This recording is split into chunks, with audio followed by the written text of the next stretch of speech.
لكن انا هرجع بقى تاني للكلام الاثنين المديرين الفنيين.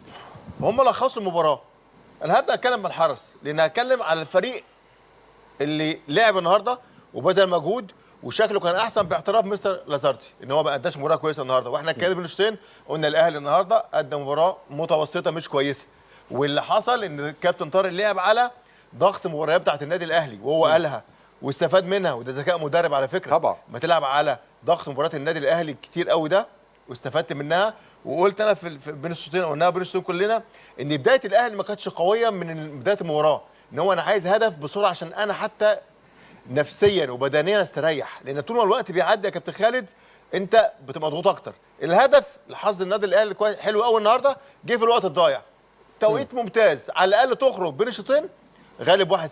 على الجانب الاخر كابتن طارق كان بيلعب على 0-0 صح، فنزل الشوط الثاني هو قال لك انا قايل لهم طول ما في زيرو انا موافق هقدر، لكن هو خرج بالشوط الاول ب1-0 عشان كده نزل الشوط الثاني بيدور على التعادل. عشان كده شكل الحرس كان اكتر، بيستحوذ اكتر، كميه الجري اكتر، انتشار كويس قوي لدرجه ان الدكتور اشرف قال لك 4 دقائق النادي الاهلي مش عارف يخرج من 4 دقائق وقت ضايع. صح، دليل ان ضغط نفسي جامد جدا. جدا. الشناوي عمل كوره مش الشناوي حارس بص مرمى يا كابتن خالد، الاخطاء دي لما تحس ان هي خطا فادح من حارس مرمى زي كده تعرف ان في حاجه عامل خارجي. صح. العامل الخارجي النهارده على لعيبه النادي الاهلي هي دي كلها ضغط مش طبيعي، ضغط نفسي، ضغط بدني، ضغط خايف تتعادل اهي الان. ما هي دي يعني استحاله يعني استحاله تحصل من حارس اي حد في العالم.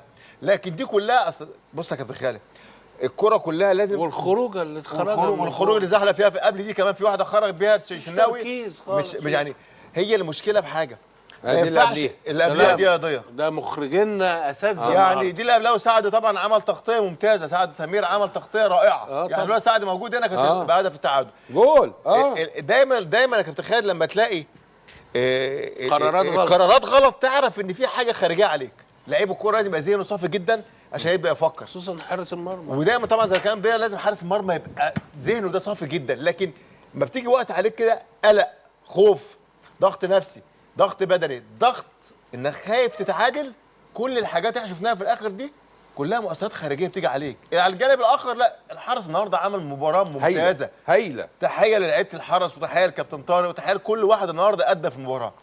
لكن على الجانب الاخر حاجه مهمه جدا، 3 نقاط مهمه جدا جدا جدا للنادي الاهلي. طبعا هو ده بقى المهم. انا قلت لك قبل كده بعد اذن الكابتن علاء ان في مباريات تكسب ولا تلعب. هو النهارده انت هو ده. النهارده النادي الاهلي اي حد يعني عنده كده قناعه بينه وبين نفسه يعرف النادي الاهلي لا مش ده النادي الاهلي. المدير الفني قال كده عشان ما فيش حد يقول احنا بنتكلم اي كلام. ده مش النادي الاهلي النهارده، الاداء النهارده متوسط، مش ده النادي الاهلي، مش حلاوه الاداء، تحت المتوسط. يعني والله بسند مجامله مني، انا ما بعرفش اجامل بس مش مشكله. لكن لا مهم قوي بقى 3 نقاط في سباق الدوري يخرج بيهم النهارده، حاجه ممتازه جدا. كان بيلعب فرقه محترمه جدا النهارده، مركزه كويس، فريق مش سهل.